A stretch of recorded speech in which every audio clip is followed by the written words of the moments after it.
Burung anak ini digigit serigala. Jadi ceritanya ada sepasang suami istri yang membuang anaknya di tengah hutan.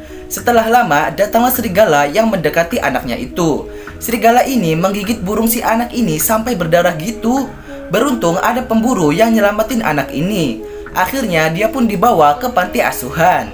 Sekian lama anak ini akhirnya tumbuh besar, tapi dia gak punya burung karena kejadian waktu itu guys. Dan ketika dia punya pacar, pacarnya itu malah ninggalin dia karena cowoknya itu gak punya burung. Karena sedih diputusin sang pacar, akhirnya cowok ini memutuskan untuk operasi memasang burung puyuh tuh. Sungguh membagongkan ya guys.